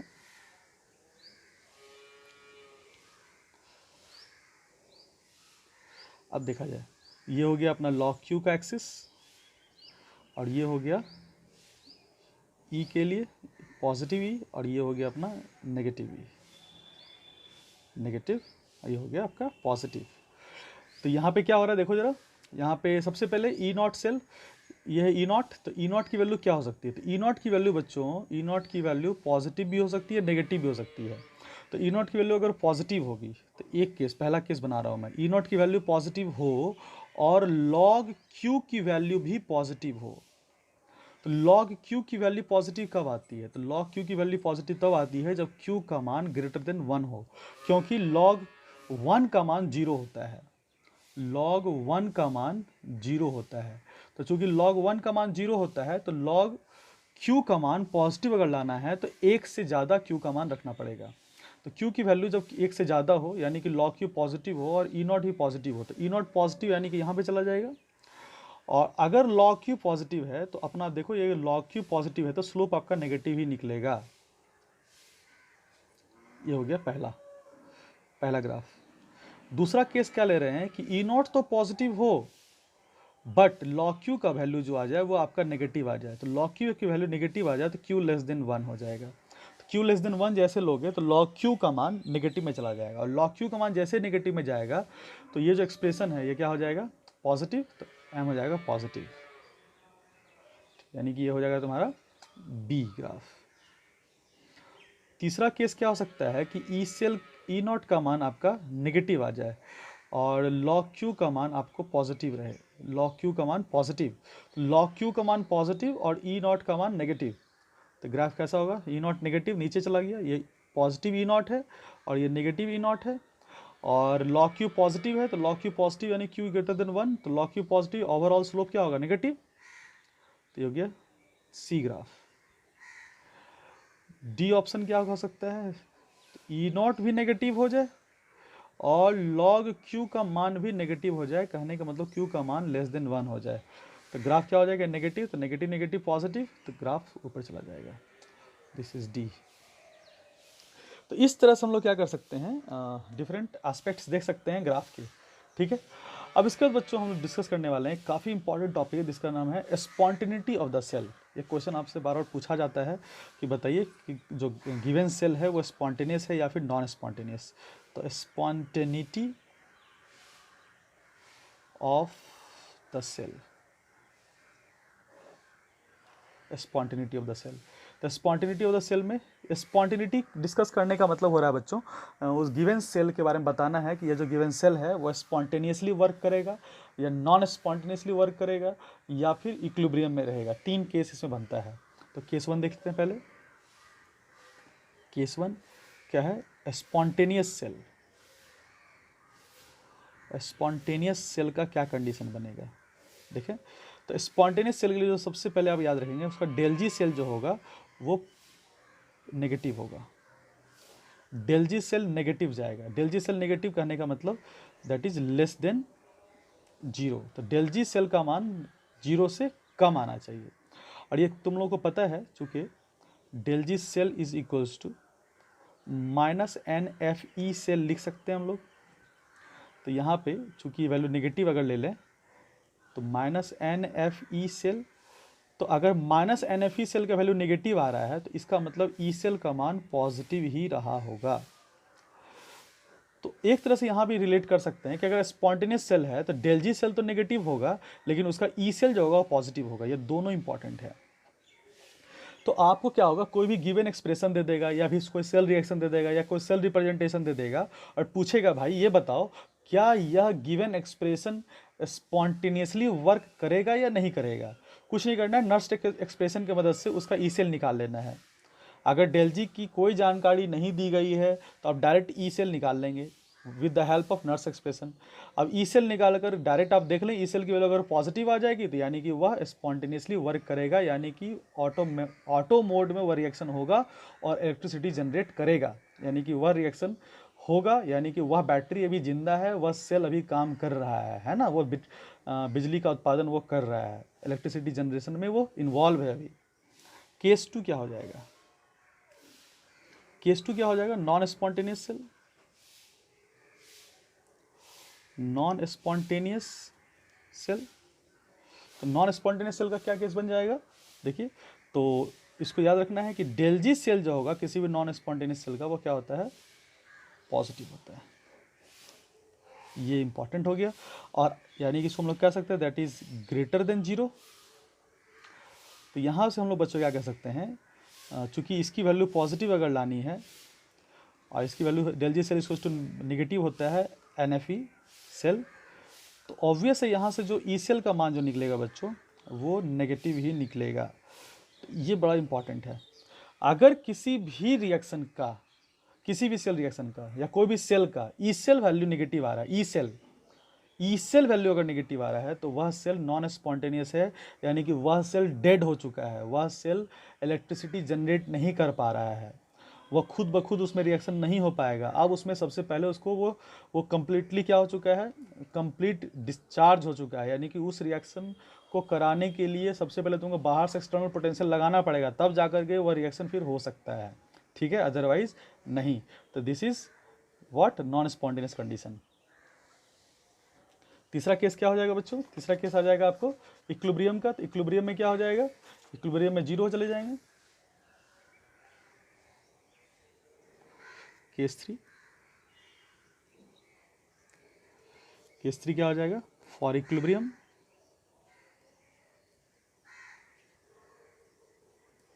That is no current flow,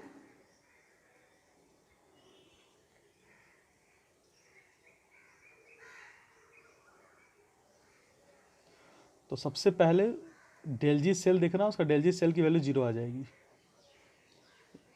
तो डेल जी सेल की वैल्यू आ रही है 0, इसका मतलब वह सेल इक्विलिब्रियम में जा चुका है, उसमें यानी कि करंट फ्लो नहीं हो रहा है, यानी कि वहाँ का जो पोटेंशियल डिफरेंस है कैथोड और एनोड के बीच का जो पोटेंशियल डिफरेंस है वो 0 हो चुका है।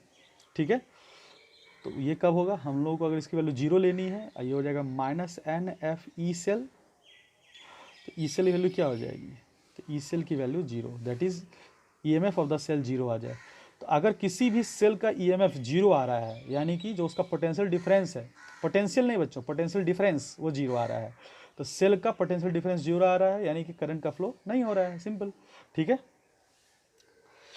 इसको लिख दें, दैट इज 0 EMF और सेल पोटेंशियल। सेल के EMF को सेल पोटेंशियल कहते हैं और इलेक्ट्रोड के EMF को इलेक्ट्रोड पोटेंशियल कहते हैं। ठीक है, तो 0 EMF और cell potential if equal means no current flow, कोई फ्लो नहीं हो रहा है करंट का। ठीक है, नो करंट फ्लो। ठीक है, इस बात को याद रखिएगा। चलिए, अब नर्स्ट इक्वेशन के मदद से ही हम लोग क्या कर सकते हैं, इक्विलिब्रियम कांस्टेंट का कैलकुलेशन करते हैं। देख लें फटाफट, कैलकुलेशन ऑफ, अगर यहाँ पे इक्विलिब्रियम आ रहा है तो इक्विलिब्रियम कांस्टेंट भी डिफाइन होगा। Calculation of equilibrium constant, equilibrium constant के इक्विलिब्रियम ऑफ अ सेल, किसी भी सेल का हमें क्या निकालना है, इक्विलिब्रियम कांस्टेंट। जब इक्विलिब्रियम डिफाइन हो सकता है तो इक्विलिब्रियम कांस्टेंट भी डिफाइन हो सकता है। इक्विलिब्रियम कांस्टेंट इसलिए जानना जरूरी होता है कि कब जाकर रिएक्शन बंद हो जाएगा, वो जानना मुझे जरूरी होता है। तो वो टाइमिंग जो होती है वो काइनेटिक्स की बात होती है। ठीक है, लेकिन किस स्टेट पे जाके रिएक्शन बंद हो जाएगा वो बात होती है कब, कहाँ की, इलेक्ट्रोकेमिस्ट्री की। तो हमको पता है क्या, हमें पता है एट इक्विलिब्रियम क्या हो जाएगा, और चूंकि del G cell equals to 0, that is E cell भी क्या हो जाएगा 0। और ये सब याद रखिएगा, इक्विलिब्रियम का जैसे कंडीशन है del G cell 0, E cell 0, and एक बात और, क्यू जहाँ पे होगा, नर्स्ट इक्वेशन जो क्यू होता है उसे ही हम लोग इक्विलिब्रियम कांस्टेंट कह देते हैं, कि इक्विलिब्रियम। यानी कि अगर यहाँ पे यह अगर QC रहा तो ये KC डिफाइन करेगा, अगर QP रहा तो KP डिफाइन करेगा, और QPC रहा तो KPC डिफाइन करेगा ये। ठीक है, तो दिस इज इक्विलिब्रियम कांस्टेंट। ठीक है, दिस इज इक्विलिब्रियम कांस्टेंट, सारा इक्विलिब्रियम कांस्टेंट ही है, लेकिन ये कंसंट्रेशन के टर्म में है या प्रेशर के टर्म में है, ये दोनों के टर्म में है। ठीक है, तो ये चीज़ याद रखना है सबसे पहले, जैसे इक्विलिब्रियम का क्वेश्चन रहेगा तो क्या क्या करना है, डेल जी सेल 0 करना है, ई सेल 0 करना है, क्यू की जगह पे के लिखना है, QC की जगह पे KC लिखना है, QP की जगह पे KP लिखना है, और QPC की जगह पे KPC लिखना है। चलो भाई, अब यहाँ पे हम लोग बात करते हैं नाउ नर्स्ट इक्वेशन। हम लोग को पता है, हम डायरेक्ट कर रहे हैं, तो हमको पता है फ्रॉम नर्स्ट इक्वेशन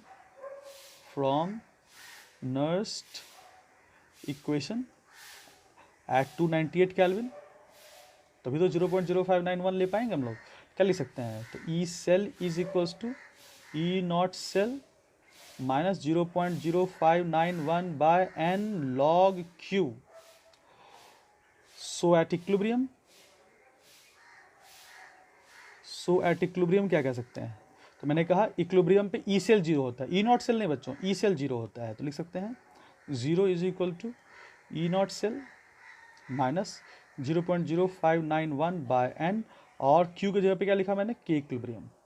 ठीक है, तो यहाँ से एक्सप्रेशन आ जाएगा E not cell is equal to क्या हो जाएगा 0.0591 by n log K equilibrium. तो अगर किसी भी सेल का आपको क्या निकालना है, इक्विलिब्रियम कांस्टेंट, तो क्या करना है आपको, उसका ई नॉट सेल तो आप निकाल ही सकते हैं। ई नॉट सेल तो बिना रिएक्शन कराए आप तुम निकाल सकते हो, क्योंकि ई नॉट सेल बराबर E naught cathode minus E naught anode, या फिर E naught 1 plus E naught 2 लिख सकते हो तुम, उसके वजह से निकाल लोगे। और के का मान डायरेक्टली हम किसी भी रिएक्शन के लिए निकाल सकते हैं। तो किसी भी सेल का अगर तुम्हें क्या निकालना हो, इक्विलिब्रियम कांस्टेंट, तो बस आपको क्या ज़रूरत है, ई नॉट सेल और एन, ई नॉट सेल और एन की ज़रूरत है। और ये तो कंडीशन, गिवन कंडीशन है 298 केल्विन पे यही होना है, ठीक है। So it is very important. अगर केसी पूछ दिया तो यानी कि क्यूसी की बात हो रही होगी वहाँ पे, तो केसी, केपी और केपीसी कुछ भी पूछा यहाँ पे जा सकता है की जगह पे, है ना। चलो, अब यहीं पे एक टर्म आता है कंसंट्रेशन सेल का, तो ये हो गया इक्विलिब्रियम कांस्टेंट का ना। अब एक टर्म आता है कंसंट्रेशन सेल, तो उसको देख ले। कंसंट्रेशन सेल क्या होता है, calculation of E cell for concentration cell. काफ़ी इंपॉर्टेंट है बच्चों, कंसंट्रेशन सेल। अब ये कंसंट्रेशन सेल क्या है, सबसे पहले ये देख लो। कंसंट्रेशन सेल वैसे सेल को कहा जाता है बच्चों जिस सेल का इलेक्ट्रोड जो होता है, जो कैथोड और एनोड होता है, वो दोनों सेम मटेरियल का बना हो, या दोनों हाफ सेल सेम हो। जब दोनों हाफ सेल सेम हो, यानी दोनों जिंक हो, दोनों कॉपर हो, दोनों सिल्वर हो, इस तरह का, जब दोनों हाफ सेल सेम इलेक्ट्रोड के बने होते हैं, सेम काइंड ऑफ इलेक्ट्रोलाइट्स के बने होते हैं, तो उसको हम लोग क्या कह देते हैं, कंसंट्रेशन सेल। इसको याद रखिएगा पहले। ये क्या हो रहा है, बोर्ड में इसका डेफिनेशन ही पूछा जाता है, तो वो भी लिख देता हूँ मैं। इसका डेफिनेशन क्या हो जाएगा, the cell in which both the half cells are made of same electrode। Same electrode means दोनों कॉपर है तो दोनों कॉपर, दोनों जिंक हो, दोनों सिल्वर हो, इस तरह से जो भी हो दोनों सेम मटेरियल का हो, of same electrode and same electrolyte, same electrode and same electrolyte, यानी कि दोनों में अगर कॉपर डिप है तो कॉपर सल्फेट, दोनों में कॉपर सल्फेट हो। अगर जिंक है दोनों में, तो दोनों में जिंक हो और दोनों में जिंक सल्फेट हो, इस तरह से कुछ हो, ठीक है। Same electrode and same electrolyte is called as concentration cell. तो सबसे पहली बात ये रही कंसंट्रेशन सेल, ठीक है। आगे बात और, कंसंट्रेशन सेल में चूंकि दोनों का इलेक्ट्रोड सेम होगा, तो दोनों इलेक्ट्रोड का जो electrode potential difference at standard condition जो होगा वो जीरो हो जाएगा, क्योंकि ई नॉट कैथोड और ई नॉट एनोड बराबर हो जाएंगे। तो हम लोग लिख सकते हैं दैट इज, हम लोग अगर ई नॉट सेल निकालें, ई नॉट सेल किसके लिए, for concentration cell, E not cell, तो ई नॉट सेल क्या हो जाएगा, E not of cathode minus E not of anode. अब चूंकि कैथोड और एनोड दोनों सेम मटेरियल के हैं, सेम इलेक्ट्रोलाइट में डिप हैं, इसलिए दोनों का ई नॉट यानी कि स्टैंडर्ड कंडीशन पे दोनों के ईएमएफ का वैल्यू दोनों का सेम आएगा, इसलिए ये दोनों कट जाएंगे, ये दोनों बराबर होंगे। चूंकि ई नॉट कैथोड क्या होंगे, बराबर ई नॉट एनोड। ऐसा क्यों हो रहा है, जैसे मान लो तुम जिंक लेते, दोनों में जिंक लेते, तो दोनों में ई नॉट की वैल्यू सेम हो जाती है ना। तो ई नॉट कैथोड, जैसे हम मान लो कोई जिंक की बात कर रहे हैं, अच्छा मैं आगे दिखाता हूँ उसको, पहले इसको देख लो, ये दोनों कट जाएंगे, तो यहाँ लिख सकता हूँ मैं, इसलिए E not cell is equal to zero. ये इंपॉर्टेंट स्टेटमेंट है किसका, कंसंट्रेशन सेल का। तो कंसंट्रेशन सेल के लिए याद रखिएगा कि कंसंट्रेशन सेल में ई नॉट सेल की वैल्यू जीरो होती है, और अगर ई नॉट सेल की वैल्यू जीरो होती है तो हम अगर इससे डेल जी सेल की वैल्यू जीरो हो जाएगी, क्योंकि हमको पता है क्या, चूंकि del G naught cell equals to minus N F E not cell कह सकते हैं। और अगर ये वैल्यू जीरो है तो ओवरऑल वैल्यू भी जीरो हो जानी है, तो हम लोग यहाँ कह सकते हैं del G naught cell is equal to क्या हो जाएगा, जीरो। ये भी याद रखिएगा। अब यहाँ पे क्या ध्यान देने वाली बात है, यहाँ पे ध्यान देने वाली बात ये है कि ई नॉट सेल और डेल जी नॉट सेल दोनों जीरो है। कब, जब कंसंट्रेशन सेल की बात हो रही है, जब कंसंट्रेशन सेल की बात हो रही है। तो जब कंसंट्रेशन सेल की बात होगी ना बच्चों, तब जाकर के ई नॉट सेल और E del G naught cell zero होगा। लेकिन अगर इक्विलिब्रियम की बात हो रही है, जैसा कि पीछे हम लोगों ने देखा था इक्विलिब्रियम, तो इक्विलिब्रियम पे ई सेल जीरो होता है और डेल जी सेल जीरो होता है, तो इसमें कंफ्यूज नहीं करना है। इक्विलिब्रियम पे ई सेल और डेल जी सेल जीरो होता है, जबकि कंसंट्रेशन सेल में ई नॉट सेल और del G naught cell zero होता है। तो ये इंपॉर्टेंट स्टेटमेंट है, इसको याद रखिएगा, कंफ्यूज नहीं करना है कि यहाँ पे उल्टा पुल्टा कर दिए। ऐसा नहीं कि इक्विलिब्रियम में ई नॉट सेल की बात करने लगे, नहीं, कंसंट्रेशन सेल में ई नॉट सेल और del G naught cell zero होता है, जबकि इक्विलिब्रियम कंडीशन पे चाहे कोई भी सेल हो, इवन कंसंट्रेशन सेल को इक्विलिब्रियम में रख दिया जाए तब भी कोई भी सेल हो, कंसंट्रेशन सेल हो या कोई भी सेल हो, अगर वह इक्विलिब्रियम पे आ गया तो उसका ई सेल भी जीरो है, यानी कि उसका डेल जी सेल भी जीरो होगा। इसको याद रखिएगा, ठीक है। अब यहाँ से हम लोग एक्सप्रेशन निकाल सकते हैं from Nernst equation. From Nernst equation तो कंसंट्रेशन सेल के लिए क्या लिख सकते हैं, तो हम लोग लिख सकते हैं E cell is equals to क्या होता है, E not cell minus 0.0591 by N log Q. अब चूंकि हम लोग कंसंट्रेशन की बात सेल की बात कर रहे हैं तो यहाँ पे क्या हो जाएगा, ई सेल तो जीरो नहीं होगा। ई सेल जीरो कब होता है, जब इक्विलिब्रियम होता है। यहाँ पे E not cell zero zero minus 0.0591 by N log Q, इसलिए ई सेल बराबर क्या हो गया, minus 0.0591 by N log cube. ये एक्सप्रेशन किसके लिए है, ये एक्सप्रेशन किसके लिए है, आपका नर्स्ट इक्वेशन का एक्सप्रेशन है फॉर द कंसंट्रेशन सेल। यहाँ पे ई नॉट सेल की वैल्यू जीरो की गई है, और अगर ये जीरो किया जाता तो वो कंसंट्रेशन सेल के लिए हो जाता है, और दोनों जीरो कर दोगे इसका मतलब कंसंट्रेशन सेल इक्विलिब्रियम पे है ना, ये चीज़ें हो जाएंगी। तो this is the condition of concentration cell. What is the condition of concentration cell, E not cell should be zero, that is del G naught cell is equals to zero, ठीक है। अब मैं तुझे एक एग्जाम्पल देता हूँ तुम लोगों को, देख लो एग्जाम्पल देखा जाए। जैसे कि मैं एक सेल रिप्रेजेंटेशन दे रहा हूँ, जैसे Z N solid oblique Z N plus two concentration C1M salt bridge Z N plus two C2M Z N solid. ये एक्सप्रेशन देखो, इस एक्सप्रेशन में क्या हो रहा है, इस एक्सप्रेशन में जेड का ही क्या हो रहा है, ऑक्सीडेशन हो रहा है, और जेड का ही क्या हो रहा है, रिडक्शन हो रहा है। यानी कि यह जो कंडीशन है यह कंसंट्रेशन सेल का है। एक बात और, इस बात पे ध्यान रखेंगे बच्चों कि कंसंट्रेशन सेल क्वेश्चन में लिखा रहता है और कभी कभी नहीं भी लिखा रहता है। तो अगर कैथोड और एनोड का रिप्रेजेंटेशन आपको दे दिया है कि भाई कैथोड ऐसा है एनोड ऐसा है, या फिर आपको रिएक्शन दे दिया गया हो, या सेल रिएक्शन दे दिया गया हो, या सेल रिप्रेजेंटेशन दे दिया गया हो, तो आपको सोचना पड़ेगा डायरेक्ट कि भाई कंसंट्रेशन सेल है ये। तो कंसंट्रेशन सेल क्वेश्चन में कभी कभी नहीं भी लिखा रहता है, तो आपको पहचानना पड़ेगा क्या देख करके, उसके सेल रिएक्शन या सेल रिप्रेजेंटेशन को देख के पहचानना पड़ेगा कि गिवन जो कंडीशन है वो कंसंट्रेशन सेल का है कि नहीं। अगर इस तरह से कोई एक्सप्रेशन लिखा हुआ है इसका मतलब ये कंसंट्रेशन सेल है, क्योंकि जेड का ही ऑक्सीडेशन हो रहा है और जेड का ही रिडक्शन हो रहा है। This is the condition of what, concentration cell. अब अगर देखो ई नॉट सेल इसका निकालना पड़े तो कैसे निकालते हैं तुम इसका, देखो जरा ई नॉट सेल देखो, ई नॉट सेल तो कैसे लिखते हैं तुम इसका, E not of cathode minus E not of anode. और जब हम लोग माइनस का इस्तेमाल करते हैं तो दोनों क्या होता है, रिडक्शन पोटेंशियल। तो कैथोड पे कौन है, जिंक से Z N plus two, sorry Z N plus two से जेड एन, लेकिन हम लोग लिखेंगे रिडक्शन पोटेंशियल तो लिखेंगे क्या, E naught Z N plus two से जेड एन। और एनोड पे भी रिडक्शन पोटेंशियल को ही लिखना है, तो एनोड क्या हो जाएगा, E naught Z N plus two से जेड एन, और इसकी वैल्यू कितनी होती है, -0.76 वोल्ट, और इसकी वैल्यू कितनी हो जाएगी, -76 वोल्ट, और ये वैल्यू आ जाएगी जीरो। तो हम लोगों ने देखा क्या कि किसी भी कंसंट्रेशन सेल के लिए ई नॉट सेल का मान जीरो हो जाएगा, क्योंकि कैथोड और एनोड क्या होंगे, दोनों सेम मटेरियल के होंगे, तो उनका स्टैंडर्ड रिडक्शन पोटेंशियल भी सेम हो जाएगा। अब स्टैंडर्ड रिडक्शन पोटेंशियल भी सेम हो जाएगा तो वैल्यू तो जीरो ही आनी है ना। तो ये चीज़ याद रखिएगा, this is very important for concentration cell. तो कंसंट्रेशन सेल के लिए आपको इसी तरह से सोचना है। अब आगे देखते हैं, ठीक है।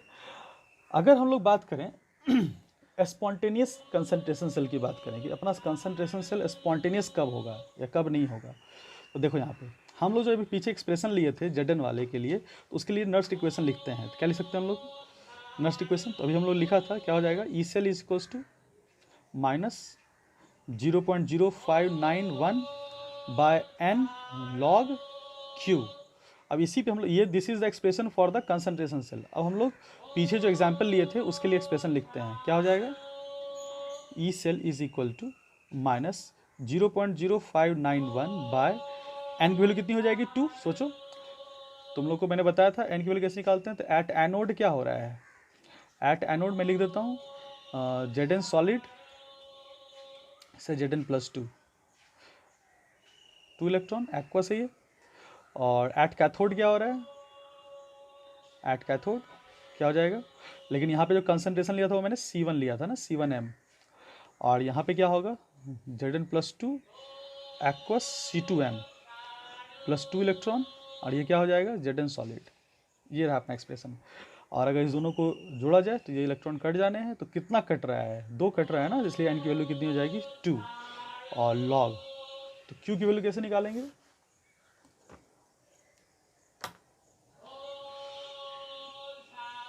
तो q की वैल्यू कैसे निकालेंगे, देखो जरा एक्सप्रेशन को लिखा जाए, Zn solid plus Zn plus two, concentration कितना है इसका C2M gives Zn plus two.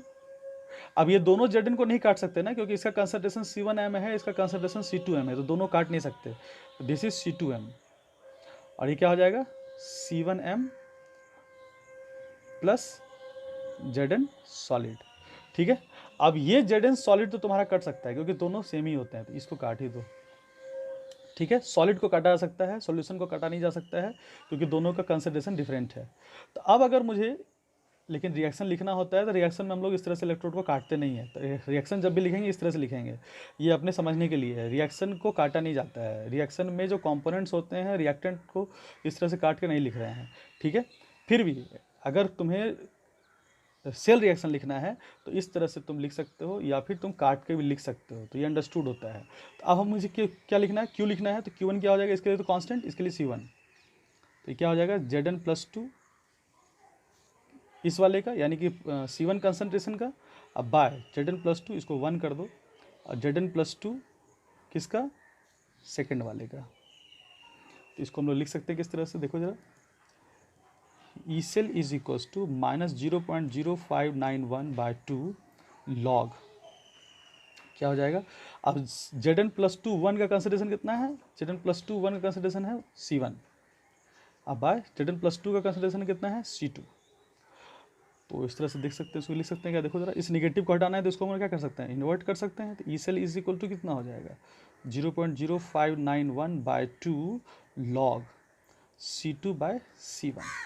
ठीक है, इस नेगेटिव को हटाने के लिए इसको मैंने इन्वर्ट कर दिया।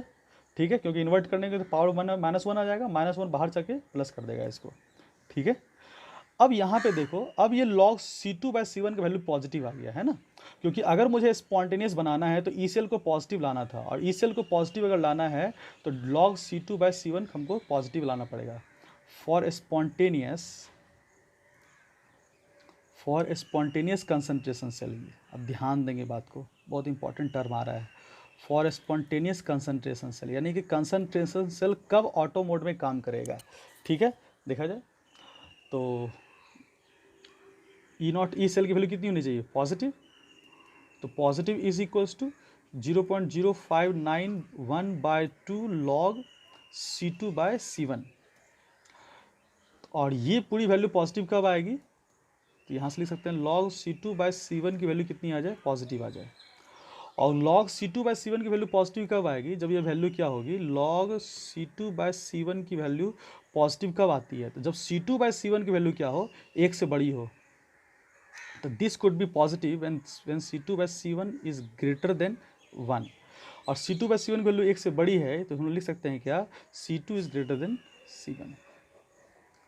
अब देखो, ये काफ़ी इंपॉर्टेंट स्टेटमेंट यहाँ से बाहर आया है। अगर कोई कंसंट्रेशन सेल दिया है और तुमसे क्वेश्चन पूछ दिया, बताओ भैया ये कंसंट्रेशन सेल सही में डिफाइन है कि नहीं डिफाइन है, तो अगर तुम्हें सेल रिप्रेजेंटेशन दे दिया है, अब सेल रिप्रेजेंटेशन में क्या दे दिया गया है कि तुम्हें जो कंसंट्रेशन सेल था, जैसे मैंने पीछे लिखा था, दिखाओ उसको, मैं दिखा दूँ फिर से, ये एक्सप्रेशन मैंने लिखा था। अब इसमें तुमको क्वेश्चन कह दिया कि C1 is less than C2, तब तो ये बात सही है, क्योंकि यही स्पॉन्टेनिटी का मेरा कंडीशन है। तो स्पॉन्टेनिटी का कंडीशन क्या है कि C2 का मान बड़ा होना चाहिए C1 के मान से, और अपना मान यहाँ C1 और C2 दिया हुआ है। तो अगर कोई कंसंट्रेशन सेल का एक्सप्रेशन हो और C1 और C2 के रिलेशन में C2 का मान बड़ा हो और C1 का मान छोटा हो, तभी जाकर यह एक स्पॉन्टेनियस कंसंट्रेशन सेल के रूप में डिफाइन होगा। अदरवाइज यह कंसंट्रेशन सेल स्पॉन्टेनियस नहीं होगा। अगर दोनों बराबर हो जाए, अगर दोनों में C1 बड़ा हो जाए तो ये सारे सीन जो हैं वो कंसंट्रेशन सेल के स्पॉन्टिनिटी के अगेंस्ट हैं। तो कंसंट्रेशन सेल के लिए अगर मैं बोलूं, ये डेफिनेशन तो ज़रूरी है ही है, लेकिन एक डेफिनेशन और इम्पॉर्टेंट हो गया, एक पॉइंट और इम्पॉर्टेंट हो गया, कैथोड साइड जो इलेक्ट्रोलाइट होंगे उनके जो कंसंट्रेशन होंगे वह एनोड साइड जो कंसंट्रेशन है उनसे ज़्यादा होना चाहिए। ये चीज़ याद रखिएगा। तो ये भी बहुत इंपॉर्टेंट स्टेटमेंट आया। तो यहाँ से एक बहुत ही खास इम्पॉर्टेंट एक्सप्रेशन क्या आ रहा है, खास इंपॉर्टेंट इन्फॉर्मेशन क्या आ रहा है, for concentration cell, for concentration cell, concentration of the electrolyte, concentration of the electrolyte in cathode half cell, या फिर रिडक्शन हाफ सेल कर दो, reduction half cell should be greater than oxidation half cell. ये याद रखिएगा, reduction half cell में जो electrolyte का कंसंट्रेशन होना चाहिए वह ऑक्सीडेशन हाफ सेल से ज़्यादा होना चाहिए। किसके लिए? कंसंट्रेशन सेल के लिए। For the spontaneous, for the spontaneous condition. तो अगर स्पॉन्टेनियस कंडीशन लगा रहे हैं कंसंट्रेशन सेल पे तो कंसंट्रेशन को भी देखना जरूरी है। अगर रिडक्शन हाफ सेल में जो इलेक्ट्रोलाइट का कंसंट्रेशन है वो ऑक्सीडेशन हाफ सेल के कंसंट्रेशन से ज़्यादा है, तभी जाके वह कंसंट्रेशन सेल स्पॉन्टेनियस तरीके से काम कर पाएगा। And this is the important point, ये काफ़ी इंपॉर्टेंट पॉइंट है। तो कंसंट्रेशन सेल के लिए क्या क्या कंडीशन होगा, देखो ध्यान सुनो। पहला कंडीशन, दोनों इलेक्ट्रोड सेम मटेरियल का। दूसरा कंडीशन, सेम इलेक्ट्रोलाइट में डिप होंगे। और तीसरा कंडीशन, दोनों का कंसंट्रेशन सेम नहीं होगा लेकिन डिफरेंट होने का भी कंडीशन है कि रिडक्शन हाफ सेल में जो कंसंट्रेशन होगा वह ज़्यादा होगा with respect to the oxidation half cell, तभी जाकर के ई सेल की वैल्यू पॉजिटिव आएगी। और जब ई सेल की वैल्यू पॉजिटिव आएगी तभी तो स्पॉन्टेनियसली रिएक्शन प्रोसीड करेगा, अदरवाइज रिएक्शन स्पॉन्टेनियसली प्रोसीड नहीं करेगा। बात समझ में आ गई होगी? तो स्पॉन्टेनिटी समझ में आ गया तुमको। चलो भाई, अब यहाँ से एक टर्म और लेते हैं, ये काफ़ी इंपॉर्टेंट था, इसको याद रखिएगा। चलिए, तो अब आगे बात पॉइंट करते हैं। एक टेम्परेचर कॉफिशिएंट एक टर्म होता है, उसको देखें। टेम्परेचर, टेम्परेचर कॉफिशिएंट क्या होता है? टेम्परेचर कॉफिशिएंट, इसको टेम्परेचर कॉफिशिएंट जब भी निकाला जाता है कांस्टेंट प्रेशर पे निकाला जाता है। TC temperature coefficient at constant pressure, इसका मतलब यही हुआ। ठीक है, इसको मैं लिख दूं, अगर क्या लिख सकता हूँ, it is the rate of change of EMF, rate of change of EMF, rate of change of EMF, change of EMF है, रेट ऑफ ईएमएफ नहीं, rate of change of EMF with the temperature, temperature के बदलने से EMF में परिवर्तन, with the temperature at constant pressure. याद रखिएगा, pressure constant होना चाहिए। तो कांस्टेंट प्रेशर पे टेम्परेचर के बदलने पे ईएमएफ में जितना का बदलाव होगा that is called temperature coefficient. इसको मैथमेटिकली हम लोग किस तरह से एक्सप्रेस कर सकते हैं, देखिए, that is temperature coefficient at constant pressure is equal to change in EMF D, change in EMF with respect to change in temperature at constant pressure. ये याद रखिए, D E by D T at constant pressure P, this is temperature coefficient. और ये काफ़ी important है बच्चों, खास करके कॉम्पिटिटिव के लिए, कॉम्पिटिटिव बैच बच्चों जो होते हैं उसमें ये काफ़ी इंपॉर्टेंट होता है। तो कॉम्पिटिटिव क्वेश्चंस में टेम्परेचर कॉफिशिएंट पे भी क्वेश्चन पूछे गए हैं, ठीक है, इसलिए याद रखिएगा। तो टेम्परेचर कॉफिशिएंट इसको क्या होगा, D E by D T at constant pressure P, ठीक है। चलिए, work done by the cell, work done by the cell. कोई भी सेल कितना वर्क कर सकता है, ये किस पे डिपेंड करता है? किसी भी सेल के पास जितना amount of free energy available होता है उसी को तो वो यूजफुल वर्क में कन्वर्ट कर सकता है। Amount of available free energy,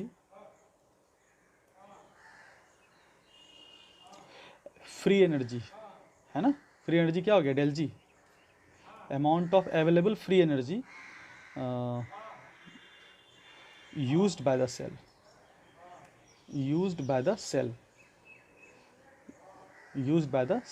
cell के द्वारा जो यूज होता है that is called work done. तो हम लोग इसको कह सकते हैं यूज मतलब क्या हो जाएगा, डब्ल्यू इज डिक्रीज, तो W is to minus delta G, ये याद रखिएगा।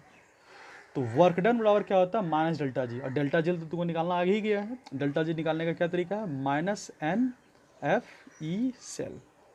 तो हम लोग यहाँ से कह सकते हैं क्या, W is equals to minus N F E, तो माइनस माइनस क्या हो जाएगा, सॉरी डेल जी तो माइनस, अब माइनस माइनस क्या हो जाएगा, plus N F E cell, that is W equals to N F E cell. एकदम रट लीजिएगा बच्चों, किसी भी सेल का क्या निकाल सकते हैं हम लोग, अब वर्क डन। कोई भी सेल कितना वर्क कर सकता है उसकी वैल्यू क्या हो जाएगी, एन एफ ई सेल के बराबर, क्योंकि वह बताता है कितना फ्री अवेलेबल एनर्जी को वो यूज कर सकता है, इसी तरह से निकाला जाता है। और एक क्वेश्चन होता है कि कोई भी सेल कितना मैक्सिमम वर्क डन कर सकता है, तो चलो वो भी देख लेते हैं।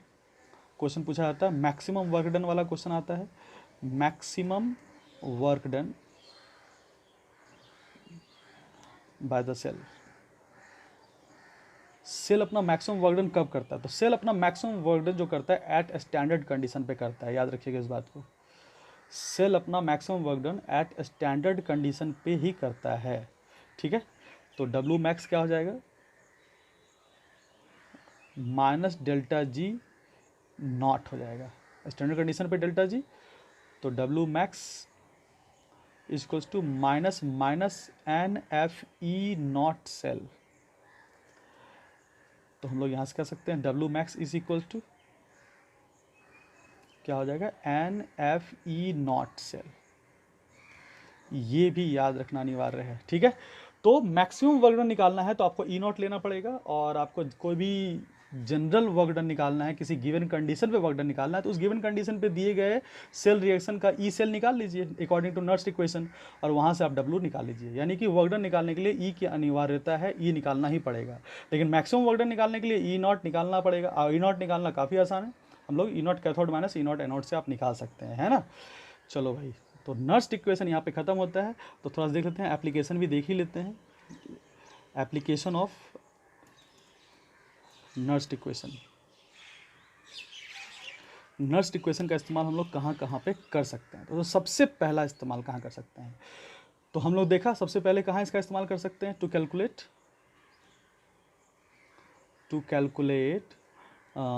EMF of oxidation half cell, EMF of reduction half cell and E cell, cell potential E cell में कर सकते हैं। दूसरा क्या कर सकते हैं, इक्विलिब्रियम कांस्टेंट में निकाल सकते हैं, इसका इस्तेमाल कर सकते हैं to calculate equilibrium constant of cell, cell का इक्विलिब्रियम कांस्टेंट निकाल सकते हैं। और क्या कर सकते हैं, टू डिटरमाइन स्पॉन्टेनिटी डिटरमाइन कर सकते हैं ई सेल निकाल करके, to determine spontaneity, reaction spontaneous होगा नॉन स्पॉन्टेनियस होगा, that is by E cell. E cell को वैल्यू निकाल करके हम लोग देख सकते हैं कि वो स्पॉन्टेनियस रिएक्शन कर रहा है या नॉन स्पॉन्टेनियस। चौथी बात क्या हो जाएगी, हम लोग चौथा क्या कर सकते हैं, हम लोग क्या कहते हैं टेम्परेचर कॉफिशिएंट भी निकाल सकते हैं, क्योंकि टेम्परेचर कॉफिशिएंट निकालने के लिए मुझे ई की ज़रूरत है, to determine temperature coefficient that is by E cell, यहाँ भी हमको ई सेल की ज़रूरत पड़ेगी, ठीक है, ये कर सकते हैं। और क्या कर सकते हैं, to determine work done by cell, किसी भी सेल के द्वारा जो वर्क डन है वो हम लोग कैलकुलेट कर सकते हैं, वर्क डन हो या मैक्सिमम वर्क डन हो कैलकुलेट कर सकते हैं।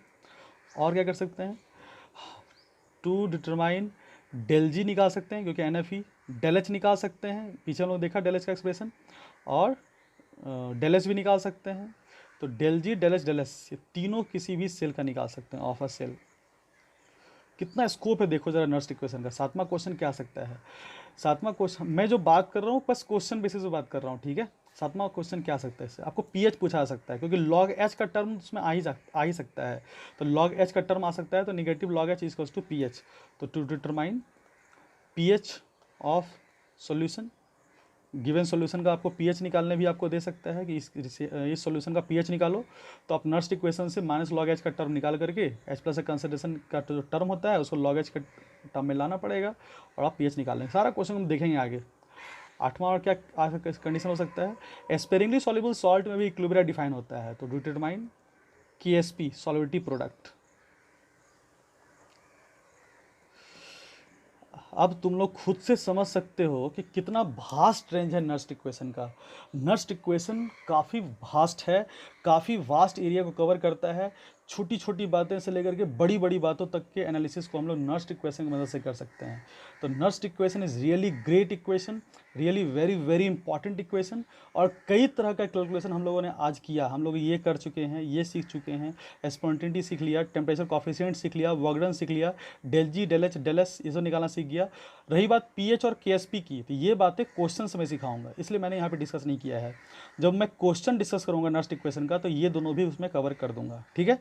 तो इस तरह से क्वेश्चन का रेंज आप देख सकते हैं कि Nernst equation covers a vast range of question. आप नर्स्ट इक्वेशन आप जानते हैं तो आप कई तरह के क्वेश्चन का जवाब आसानी से दे सकते हैं। तो बच्चों आज की क्लास आपको काफ़ी समझ में आई होगी, हो सकता है थोड़ा आपको लगा हो, कॉम्प्लिकेटेड लगा हो, लेकिन थोड़ा सा न्यूमेरिकल एस्पेक्ट्स का क्वेश्चन बनाना होता है इसमें, और न्यूमेरिकल एस्पेक्ट्स का ही एक पूरा टॉपिक था। तो थोड़ा न्यूमेरिकल एनालिसिस था, थोड़ा मैथमेटिकल इक्वेशन था, थोड़ा कैलकुलेशन था, थोड़ा सा कॉन्सेप्ट था, तो थोड़ी थोड़ी बातें सब कुछ इसमें मिली हुई थी, एक लार्ज रेंज था वो जो मैंने अभी डिस्कस किया। तो इतनी बात हम लोग नर्स्ट इक्वेशन से पढ़े और समझे, और आगे भी हम लोग जब इसका क्वेश्चन डिस्कस करेंगे तो और इसको अच्छे से समझेंगे, ठीक है। इसमें हम लोग जब इसका जो न्यूमेरिकल मैं कराऊंगा, न्यूमेरिकल का मैं एक लेक्चर लूँगा, तो उसमें सब न्यूमेरिकल में सारे न्यूमेरिकल को वो टाइप वाइज करके मैं तुमको डिस्कस कर दूंगा, ठीक है बच्चों। तो आई थिंक आज के लिए इतना ही रखते हैं। अगली क्लास में टाइप्स ऑफ सेल पढ़ेंगे, वो एक इंपॉर्टेंट क्लास है, क्योंकि इस सेल के आधार पर भी क्वेश्चन पूछा जाता है। टाइप्स ऑफ सेल, कितने तरह के सेल होते हैं, टाइप्स ऑफ सेल डिस्कस करने के बाद अपना नर्स इक्वेशन कंप्लीटली ये जो गैल्वेनिक सेल है वो खत्म हो जाएगा। तो गैल्वेनिक सेल का करीब 2 लेक्चर और लगेगा, एक लेक्चर जाएगा टाइप्स ऑफ सेल पढ़ाने में, जो कि अगला क्लास में पढ़ाऊंगा, और एक लेक्चर जाएगा वो जाएगा तुम्हारे न्यूमेरिकल्स, पूरा गैल्वेनिक सेल का निचोड़। वो जो क्लास होगा उस क्लास में पूरे गैल्वेनिक सेल को मैं निचोड़ूंगा और हर क्वेश्चन को, हर तरह के क्वेश्चन के एस्पेक्ट की वहाँ पर स्टडी कराऊंगा, ठीक है बच्चों। आज के रखता हूँ इतना ही, तब तक के लिए धन्यवाद।